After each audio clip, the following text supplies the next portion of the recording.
Bismillahirrahmanirrahim. Assalamualaikum warahmatullahi wabarakatuh.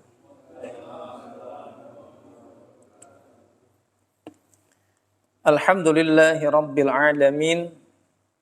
Wassalatu wassalamu ala ashrafil anbiya'i wal mursalin Sayyidina Muhammadin wa ala alihi wa sahbihi ajma'in. Rabbi zidni ilma warzuqni fahma. Rabbi israh li sadri wa yassir li amri wahlul 'uqdatam min lisani yafqahu qawli. Allahumma ja'alna khalisatan wajhal karim.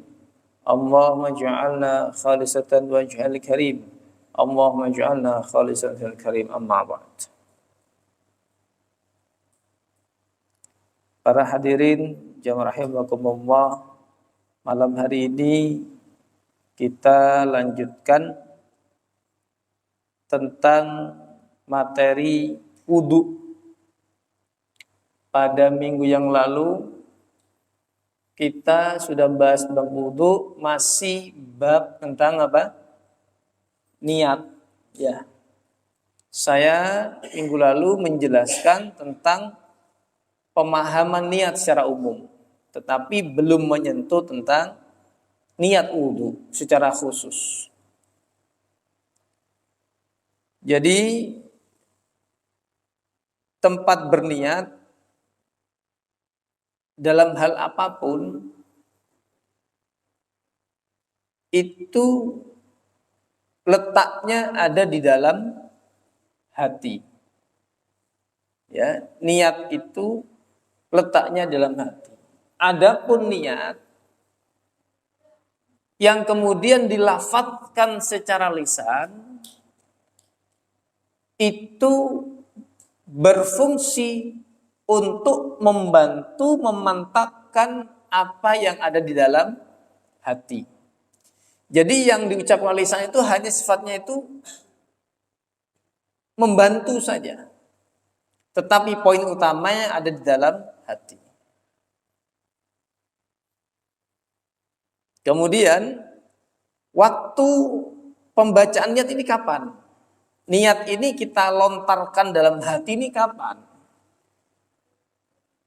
Niat sebaiknya, afdolnya ini dilakukan bersamaan dengan melakukan sebuah aktivitas.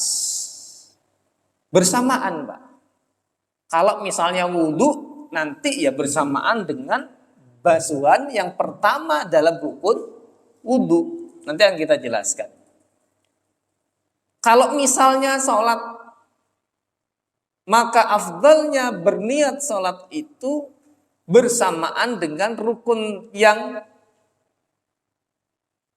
setelah niat dalam sholat, yaitu takbiratul ihram. Jadi ketika takbiratul ihram, Allahu Akbar, itu dalam hati berbicara.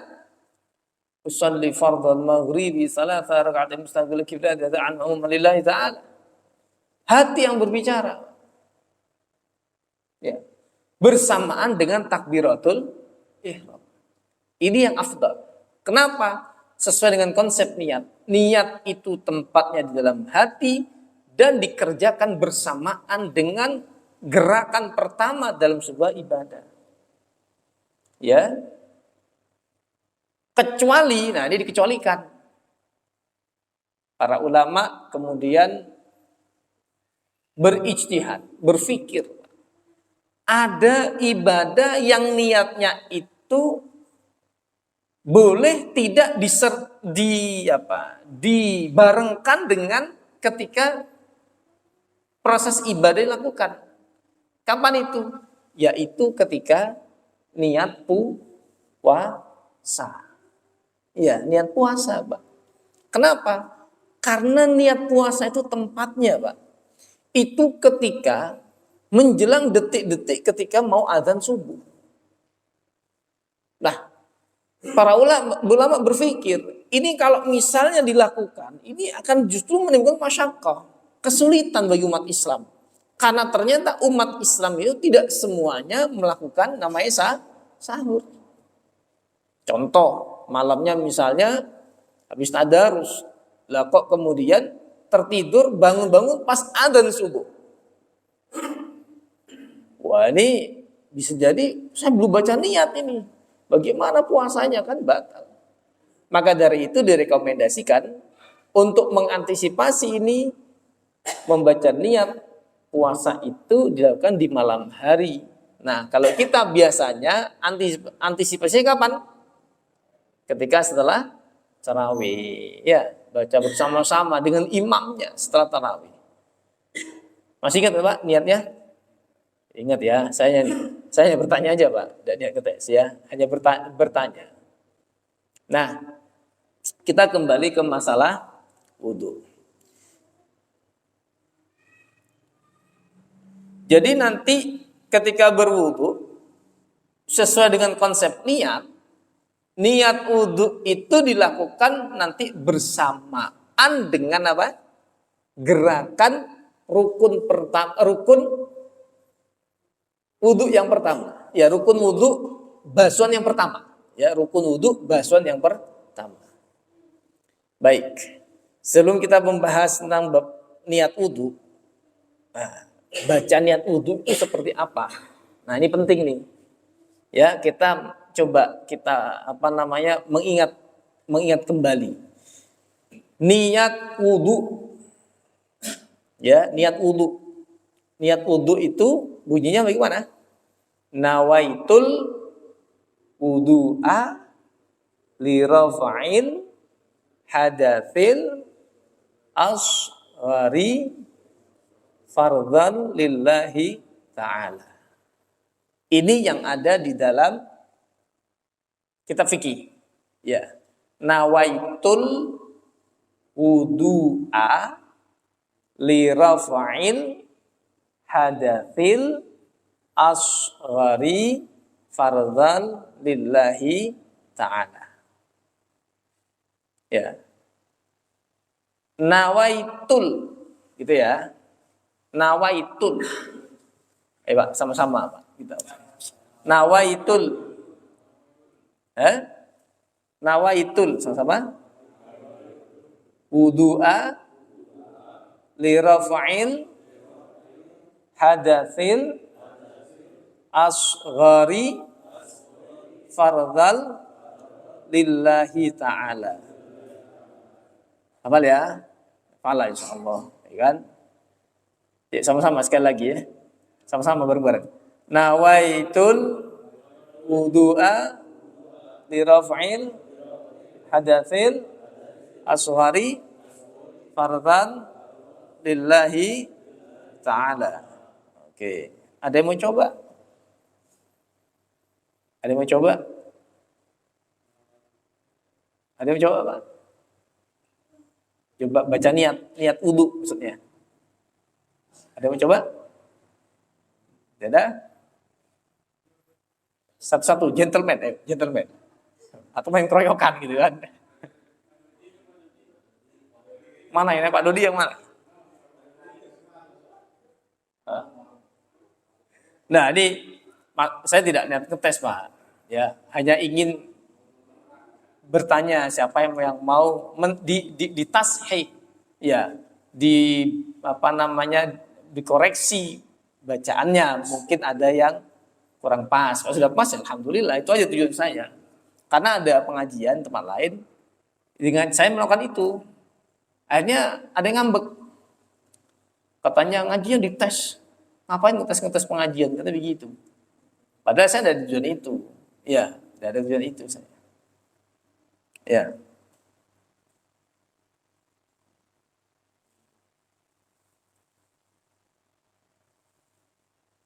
Nah, kemudian baca niat tadi bacanya kapan? Ya, sebagian tadi saya sampaikan.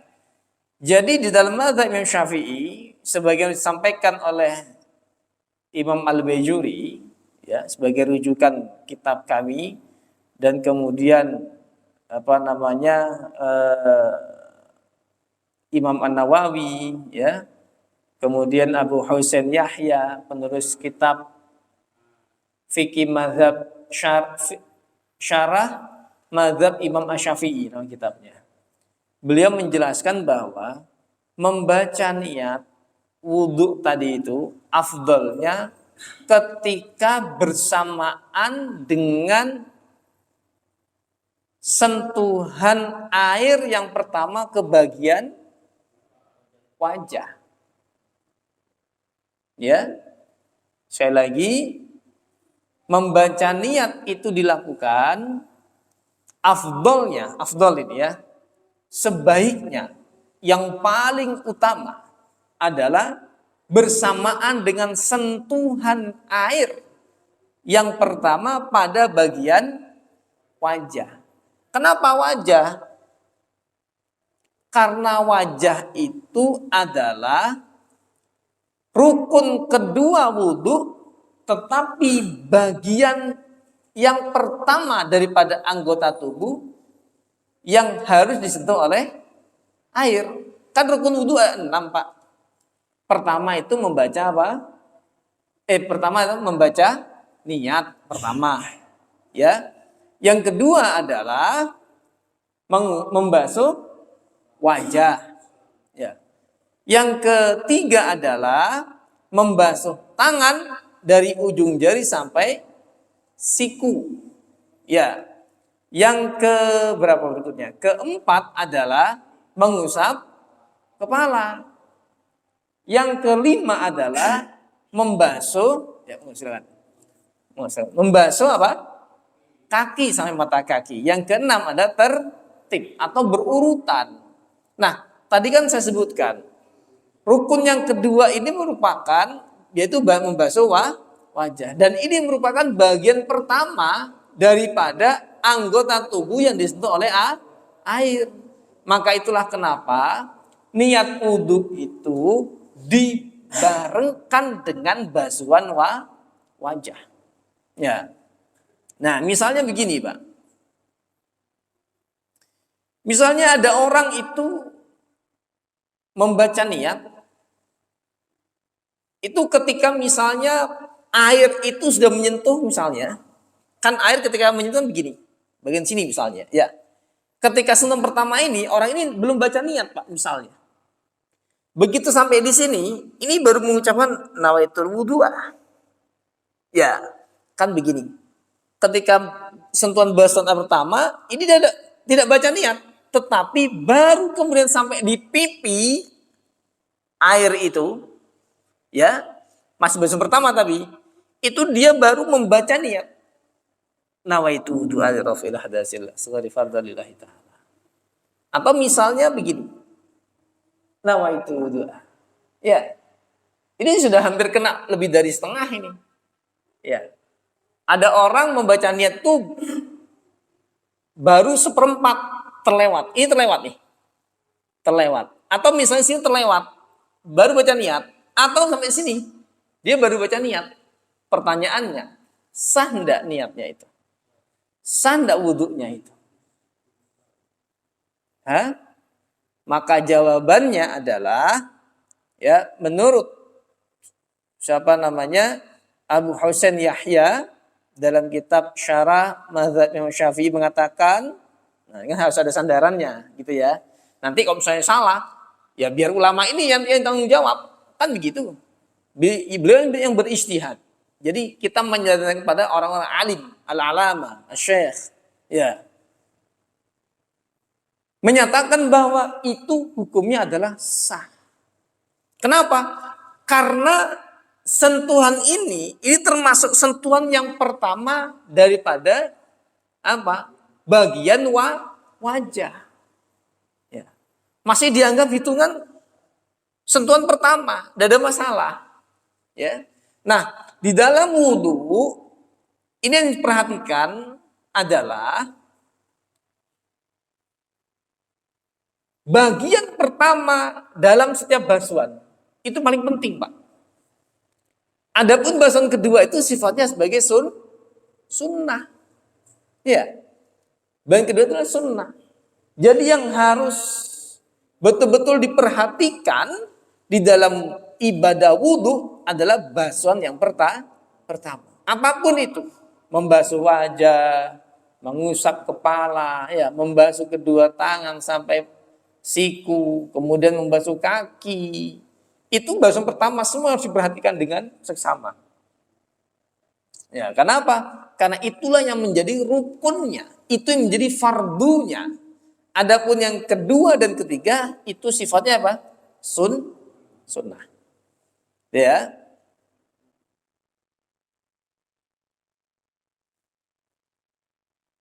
Nah, jelas sampai sini? Jadi yang paling utama fardunya itu sekali lagi apa? Ketika membasuh bagian wajah yang pertama. Nah, sekarang kita lihat fenomena. Ada enggak yang membaca niatnya itu bebarengan dengan sebelum membasuh wajah? Misalnya, ketika dia melakukan sunnah wudhu sebelum fardu wudhu. Ketika dia kumur, atau kemudian dia istinsyak, membersihkan hidung. Atau misalnya ketika baru cuci tangan. Kemudian apa? Yang dilakukan adalah dia membaca niat. Sami buatkan Bismillahirrahmanirrahim. Nawaitu wudu airafil hadatsil aswari fardhulillahi ta'ala misalnya. Ada enggak seperti itu? Ada yang di sini yang melakukan itu? Jadi membaca niat itu dilakukan tidak pada saat membasuh wajah, tetapi sebelumnya ketika melakukan yang namanya kesunahan wudu. Ada yang praktekkan itu? Nah, dalam kehidupan masyarakat ini banyak terjadi. Bagaimana kalau begitu? Apakah kemudian wudunya sah? Sah enggak kira-kira? Nah, dalam hal ini ya, ketika seseorang itu membaca niat wudu sebelum rukun atau lakukan pada saat namanya sunnah, ya, itu hukumnya dianggap sah. Ya, dianggap sah. Bahkan kemudian, ya, dia dianggap mendapat kesunahan wudu. Ya, mendapat kesunahan wudu. Tetapi tidak mendapatkan keafdolan daripada apa? Wudu. Ya, silakan mau dipilih. Mau pilih yang afdol silakan, mau pilih yang sunnah silakan. Jadi kedua-duanya juga sah. Bahkan, nah ini saya beritahu supaya wawasan kita luas, Pak. Ya. Supaya wawasan kita luas.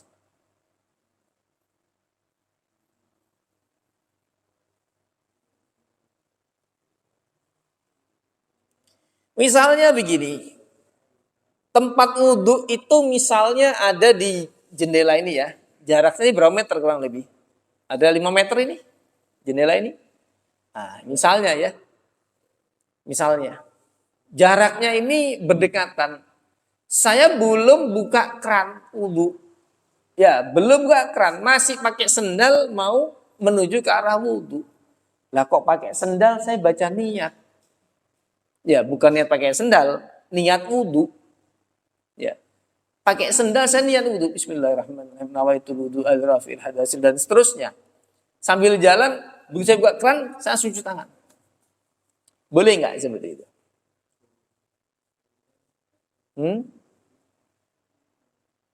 Boleh nggak kira-kira?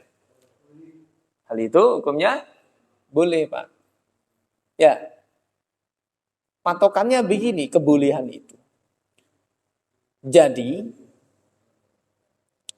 kalau misalnya Anda di wudhu misalnya, membasuh wajah, ya, terus kemudian kan dalam rukun yang terakhir kan berturut-turut ya. Kok ternyata ketika membasuh wajah, Anda pulang. Membasuh wajah tuh di wudhunya tuh di sini, di musola ini. Lah kok kemudian habis basuh wudhu, Anda pulang. Ya, Anda pulang, kemudian balik lagi ke musola sini. Boleh enggak wudhunya itu saya lanjutkan? Tanpa saya harus mengulang dari awal. Boleh enggak kira-kira? Saya lanjutkan, dari kan wajah nih, ya udah langsung aja tangan. Hah? Boleh enggak? Atau wah nggak boleh Pak, harus niat baru lagi gitu. Emangnya tawaf misalnya. Kalau tawaf kan boleh tawaf. Kalau wudhu gimana? Kalau wudhu Pak, saya beritahu nih ya. Kalau wudhu, selama kemudian ini yang nempel basuhan terakhir kan wajah nih, itu belum kering, ya masih dalam keadaan basah, maka ketika Anda kembali ke musola ini dan ingin melanjutkan wudhu, silahkan untuk melanjutkan pada proses berikutnya. Itu catatannya ini masih basah loh ya. Tadi kan sini misalnya sekarang basuhnya itu tangan. Lah kok basuh tangan kemudian apa? Ya akhirnya habis, sanyo harus hidupkan misalnya. Masuklah dia ke sini, cari kabel, nyalain, tik, ya kan? Nyalain, nyala. Ya, kemudian mau wudhu lagi, ini masih tangan tadi kan? Ketemu dengan ketua RT misalnya, ngobrol di sini di halaman ini. Selesai itu langsung ke tempat wudhu. Pertanyaannya, lanjut kepada mengusap kepala atau balik dari awal? Maka jawabannya adalah lihat apakah basuhan terakhir itu masih basah atau tidak. Itu aja. Patokannya itu, Pak. Ya, patokannya masih basah atau tidak. Kalau masih basah berarti sisa wudhu itu masih ada. Silakan untuk diteruskan. Tetapi kalau misalnya sudah kering, ya kering, ya nggak bisa. Harus mengulang dari awal. Itu ya patokannya ya. Nah, itulah mengapa wudhu dengan jarak, misalnya itu yang sekiranya orang wudhu itu basuhan terakhir tidak kering, itu membaca niat di situ itu kemudian diperbolehkan. Ya. Jelas sampai sini tentang basuhan pertama di dalam wudhu.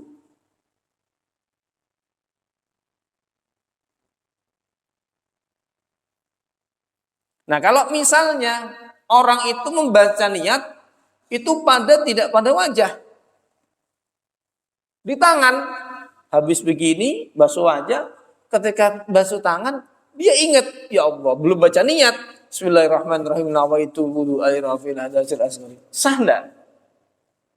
Sah enggak?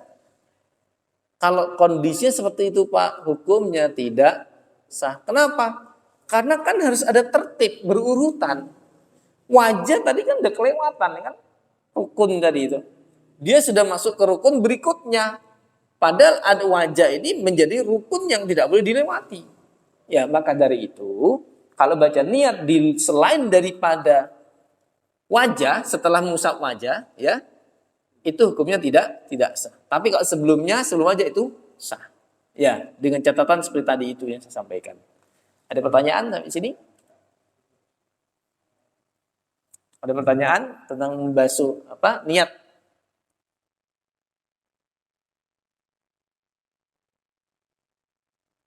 Jelas?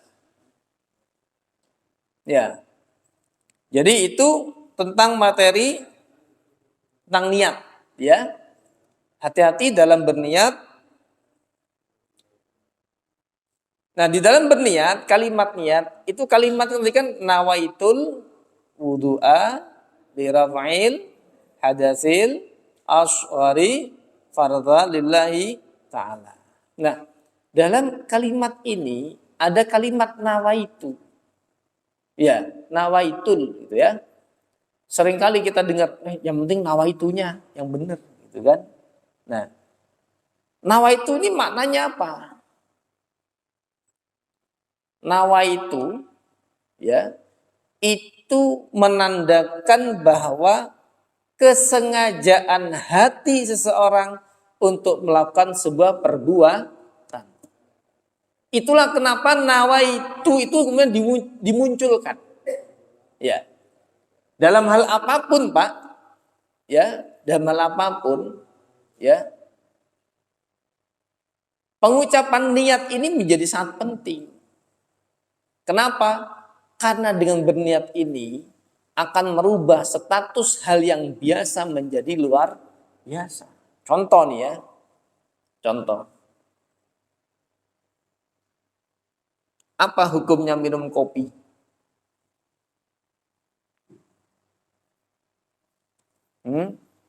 Hukumnya minum kopi itu. Misalnya, ya, nanti, misalnya, di sini saya ini masih banyak. Nanti kapan-kapan ditulis nama-nama ini ya, jamaah di sini ya. Boleh Pak Haji. Nama-nama itu pakai ini aja, pakai kertas gitu. Supaya saya cepat ingat Pak Haji. Saya ini orangnya gampang lupa soalnya. Ya, misalnya Bapak ini siapa? Saya kenalnya Pak Ma'ruf, selesai sudah. Kan yang kalau misalnya dibully Pak Ma'ruf kan kasihan. Besok-besok jadi nggak nyoting lagi nanti ini kan gitu. Wah nggak jadi nih. Apa dibully mulu saya kita nanti. Mau biar enak kalau ngebully kan gitu. Ya misalnya nih Pak Ma'ruf lah, ini Pak Ma'ruf aja lah. Pak Ma'ruf, Pak Amin gitu kan. Pak Arif, Pak Amin. Pak Ali, Pak Edi gitu. Ini aja yang saya tahu. Yang lainnya saya enggak ini. Jadi supaya kita kenal Pak ya. Saya minta tolong nanti apa namanya dituliskan namanya aja minggu depan. Tulis kertas, tulis namanya ini. Ya, kalau perlu ini jadi absen. Nah, saya cuma pin kenal ya. Kalau saya berulang-ulang nyebut nama nanti biar enak. Pak siapa yang namanya Pak? Pak Nanang ya. Biar enak kalau ngebully Pak Nanang. Misalnya nih Pak Nanang, kemudian Pak Nanang ini apa namanya duduk di depan rumahnya. Kok lewat kemudian Pak Arif lewat, kemudian lewat Pak Ma'ruf lewat, ya.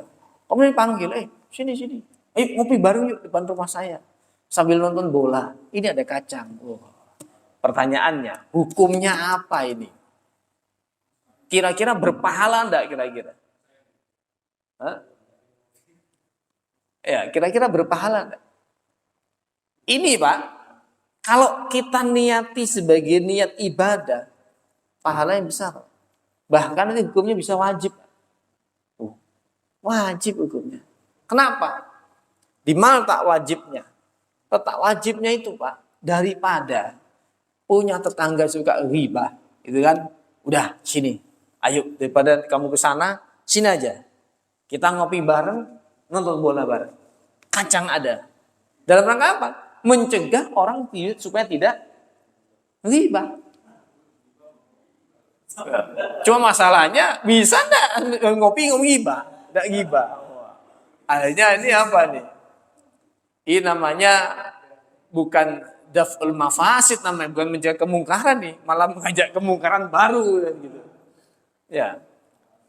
Ya. Kenapa? Kenapa menjadi wajib? Karena meninggalkan kemungkaran itu ya itu jauh lebih baik daripada kita itu memperbaiki sebuah kebaikan. Daf'ul mafasid aula min jalbi masalih. Ya. Kemungkaran-kemungkaran kita cegah. Kalau membuat kebaikan semua orang sudah bisa. Coba mencegah kemungkaran tidak semua orang bisa. Tidak semua orang bisa. Orang beri ke musola, ya kan? Mau besar mau kecil bisa enggak? Perempuan atau laki gampang enggak? Gampang, semua orang bisa. Tapi mencegah untuk melakukan kemungkaran tidak semua orang bisa. Tidak semua orang bisa itu. Ya maka dari itu kalau ngopinya nanti misalnya tujuannya untuk mencegah itu, ketika nanti nonton bola, yang paling dikomentari kan bola. Kira-kira lah. Tapi kalau misalnya belok lagi ya, harap bisa kalau gitu. Ya, baik gitu ya. Baik, ada pertanyaan tentang niat dalam wudhu? Ya, itu niat. Makanya niat itu penting. Mengucapkan kalimat nawaitu itu penting dalam hati. Ya, makanya tidak ada istilahnya. Tadi saya nggak sengaja mampir ke sini. Tidak ada itu, tidak mungkin. Ya, nggak mungkin. Pasti itu ada kesengajaan, entah itu lewat atau apa gitu. Kemudian dalam hal ini ada istilah apa? Liraf'il hadasil asghari. Karena untuk menguatkan apa sih fungsi wudhu? Ya. Kadang orang tidak ngerti Pak, wudhu itu untuk apa? Yang dia tahu adalah saya dengan wudhu saya boleh sholat gitu. Padahal fungsi wudhu tidak hanya itu. Fungsi wudhu adalah untuk menghilangkan hadas kecil. Ya. Hadas kecil ini terjadi ketika orang itu awalnya dalam keadaan suci, kemudian melakukan hal-hal yang membatalkan wudhu. Misalnya apa? Kentut, kencing misalnya, BAB, ya kan? Muntah enggak ya? Muntah dengan wudhu enggak? Ya, kalau makan enggak? Ya, makan itu enggak batal wudhu. Bersentuhan kulit laki-laki dan perempuan yang bukan mahram batal. Kalau nyentuh kulitnya istri, ada orang mengatakan enggak batal, ya silakan saja. Tidak mengatakan, kalau saya berpendapat memegang kulit istri itu adalah batal. Kenapa? Karena istri itu adalah awalnya kan bukan mahram kan? Mahram itu adalah perempuan yang diharamkan untuk dikawini. Tuh, kalau Anda mengawini yang semahram, ya haram malan. Mengawini adik kandung, nggak boleh. Ngawini bibi daripada adiknya ibu kita atau bapak kita, ya nggak boleh. Makanya kita mengawini yang bukan satu mahram. Kemudian perkawinan itu, ya perkawinan terikat, hubungan ini sifatnya itu sementara. Ya, hubungan kemahraman suami istri sementara, Pak. Kok sementara, Pak? Iya.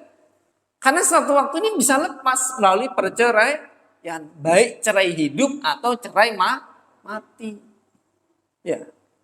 Kalau misalnya sudah berpisah, kalau masih dalam masa iddah, ya, setelah cerai, kemudian seseorang itu perempuan mengalami masa iddah, ya, masa menunggu, artinya perempuan ini dalam masa iddah tidak harus kemudian 100% hubungan suami istrinya itu kemudian selesai, tidak.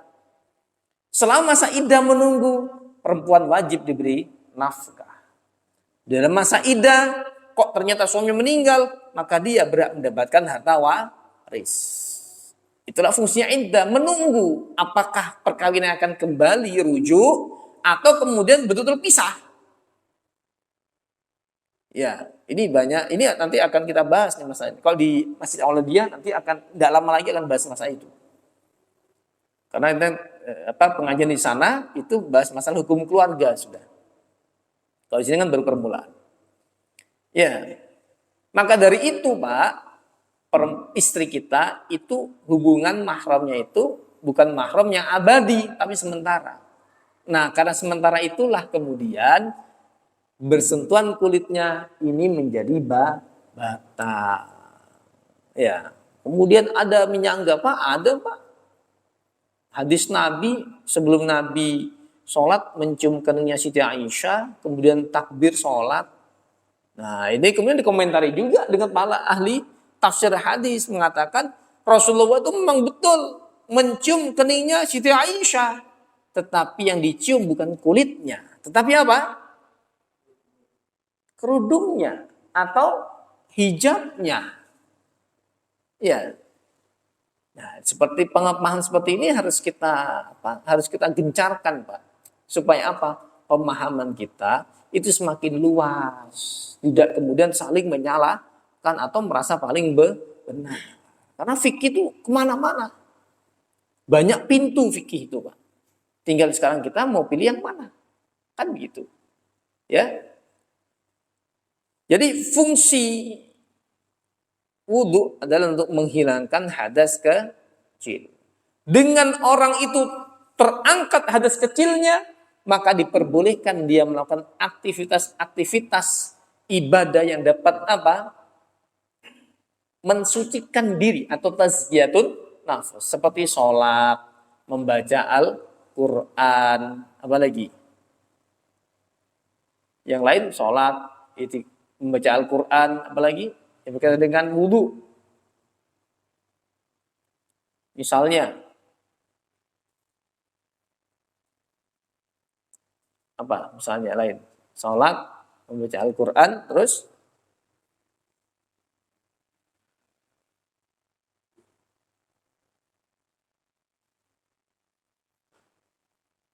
memegang Al-Quran, ya.